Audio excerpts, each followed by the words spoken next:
एक गरीब आदमी था। एक दिन वह राजा के पास गया और बोला, महाराज, मैं आपसे कर्ज मांगने आया हूँ। कृपया कर आप मुझे 5,000 रुपये दें। मैं 5 महीने के अंदर आपके रुपये वापस कर दूंगा। राजा ने उसकी बात पर विश्वास कर उसे 5,000 रुपये दे दिए। 5 महीने बीत जाने के बाद भी जब उस व्यक्ति ने राजा के 5,000 रुपये नहीं लौटाए, तब राजा को मजबूरन उसके घर जाना पड़ा। लेकिन वहाँ वह व्यक्ति नहीं मिला। जब भी राजा वहाँ जाता, बहाना बनाकर उसे वापस भेज दिया जाता। एक दिन फिर राजा उस व्यक्ति के घर गया। वहाँ और कोई तो नहीं दिखा। एक छोटी लड़की बैठी थी। राजा ने उसी से पूछा, तुम्हारे पिताजी कहाँ हैं? लड़की बोली, पिताजी स्वर्ग का पानी रोकने गए हैं। राजा ने फिर पूछा, तुम्हारा भाई कहाँ है?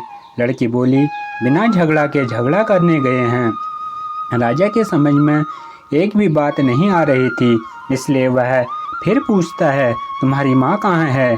लड़की बोली, माँ 1 से 2 करने गई है। राजा उसके इन उल जुलूल के जवाब से खींच गया। वह गुस्से में पूछता है, और तुम यहाँ बैठी क्या कर रही हो? लड़की हंसकर बोली, मैं घर बैठी संसार देख रही हूँ। राजा समझ गया कि लड़की उसकी किसी भी बात का सीधा जवाब नहीं देगी, इसलिए उसे अब इससे इन बातों का मतलब जानने के लिए प्यार से बतियाना पड़ेगा। राजा ने चेहरे पर प्यार से मुस्कान लाकर पूछा, बेटी, तुमने जो अभी अभी मेरे सवालों के जवाब दिए, उनका मतलब क्या है? मैं तुम्हारी एक भी बात का मतलब नहीं समझ सका। तुम मुझे सीधे सीधे उनका मतलब समझाओ। लड़की ने भी मुस्कुराकर कहा, अगर मैं सभी बातों का मतलब समझा दूं तो आप मुझे क्या देंगे? राजा के मन में सारी बातों को जानने की तीव्र उत्कंठा थी। वह बोला, जो मांगोगी वही दूंगा। तब लड़की बोली, आप मेरे पिताजी का सारा कर्ज माफ़ कर देंगे तो मैं आपको सारी बातों का अर्थ बता दूंगी। राजा ने कहा, ठीक है, मैं तुम्हारे पिताजी का सारा कर्ज माफ़ कर दूंगा। अब तो सारी बातों का अर्थ समझा दो। लड़की बोली, महाराज, आज मैं आपको सारी बातों का अर्थ नहीं समझा सकती। कृपया कर आप कल आएं, कल मैं ज़रूर बता दूंगी। राजा अगले दिन फिर उस व्यक्ति के घर आया। आज वहाँ सभी लोग मौजूद थे। वह आदमी, उसकी पत्नी, बेटा और उसकी बेटी भी। राजा को देखते ही लड़की पूछी, महाराज, आपको अपना वचन याद है ना? राजा बोला, हाँ, मुझे याद है। तुम अगर सारी बातों का अर्थ बता दो तो मैं तुम्हारे पिताजी का सारा कर्ज माफ़ कर दूंगा। लड़की बोली, सबसे पहले मैंने यह कहा था कि पिताजी स्वर्ग का पानी रोकने गए हैं। इसका मतलब था कि वर्षा हो रही थी और हमारे घर की छत से पानी टपक रहा था। पिताजी पानी रोकने के लिए छत को छा बना रहे थे। यानी वर्षा का पानी आसमान से ही गिरता है और हम लोग यही मानते हैं कि आसमान में ही स्वर्ग है।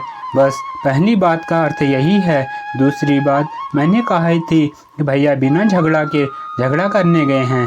इसका मतलब था कि वे रेंगनी के कांटे को काटने गए थे। अगर कोई भी रेंगनी के कांटे को काटेगा तो उसके शरीर में जहाँ तहाँ कांटा गड़ जाएगा, यानी झगड़ा नहीं करने पर भी झगड़ा होगा और पर खरोंचें आएंगी। राजा उसकी बातों से सहमत हो गया। वह मन ही मन उसकी चतुराई की प्रशंसा करने लगा। उसने उत्सुकता के साथ पूछा, और तीसरी चौथी बात का मतलब बेटी? लड़की बोली, महाराज, तीसरी बात मैंने कही थी कि माँ 1 से 2 करने गई है। इसका मतलब था कि माँ अरहर दाल को पीसने, यानी उसे 1 का 2 करने गई है। अगर साबुत दाना को पीसा जाए तो 1 दाना का 2 भाग हो जाता है, यानी यही था 1 का 2 करना।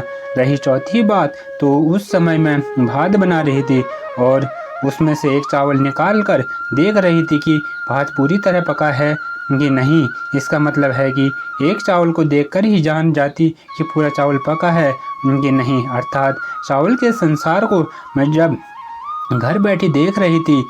यह कहकर लड़की चुप हो गई। राजा सारी बातों का अर्थ जान चुका था। उसे लड़की की बुद्धिमानी से भरी बातों ने आश्चर्य में डाल दिया। फिर राजा ने कहा, बेटी, तुम तो बहुत चतुर हो, पर एक बात समझ में नहीं आई कि यह सारी बात तुम मुझसे कल भी बता सकती थी, फिर तुमने मुझे आज क्यों बदलाया?